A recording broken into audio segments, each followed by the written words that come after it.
এক কৌটা দুধ একদিনের বেশি চলে না। প্রতিদিন দরকার 10টি ডায়াপার। নেই পর্যাপ্ত গরম কাপড়। তার মধ্যে নতুন করে যুক্ত হয়েছে অসুস্থতা। বরিশালে অস্ত্রোপচার ছাড়াই স্বাভাবিকভাবে একসঙ্গে জন্ম নেওয়া 5 নবজাতক ঠান্ডাজনিত রোগে আক্রান্ত হওয়ায় ভর্তি করা হয়েছে শের-ই-বাংলা মেডিকেল কলেজ হাসপাতালে। স্বল্প আয়ের পরিবারটির চোখে এখন শুধুই উদ্বেগ আর অসহায়তা। ওদের পালতে আমাদের অনেক খরচা, কারণ একটা বাচ্চা পালতেই মানুষ হিমশিম খায়, আর আমরা 5টা বাচ্চা পালি, আমাদের তো আরো বেশি দেওয়া হিমশিম। মনে করেন যে ডেলি ওদের পিছনে আমার 2000 টাকা খরচা আছে। যদি কেউ আমাদের পাশে থাকে বা সরকার যদি আমাদের কিছু সহযোগিতা করে, সরকারের প্রতি আমি খুব সন্তুষ্ট থাকতাম। বাচ্চারা যত বড় হচ্ছে খরচও তত বাড়ছে।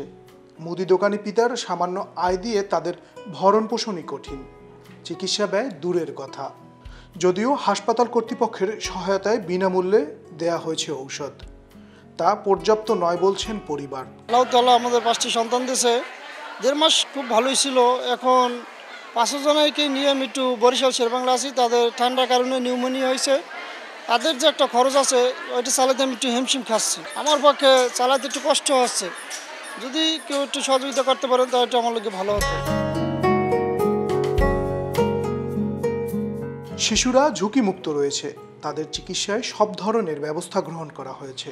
সহায়তা করা হচ্ছে বরিশাল জেলা সমাজসেবা কার্যালয়ের পক্ষ থেকে। ওদেরকে আমরা হাসপাতাল সমাজসেবা তাৎক্ষণিক ওষুধপত্র এবং কিছু উপকরণ দিয়েছি। তো এটি আসলে যৎসামান্য।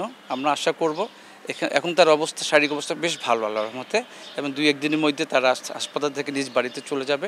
তো আমাদের খেয়াল থাকবে বা আমাদের মনোযোগ থাকবে ওরা যেন সুস্থভাবে বেড়ে উঠুক পৃথিবীতে, এবং তাদের বাঁচার অধিকার আছে। আমি অনুরোধ করব যারা মানবিক মানুষ আছেন, যারা একটু সচ্ছল ব্যক্তি আছেন, তাদের পাশে একটু দাঁড়ানোর জন্য।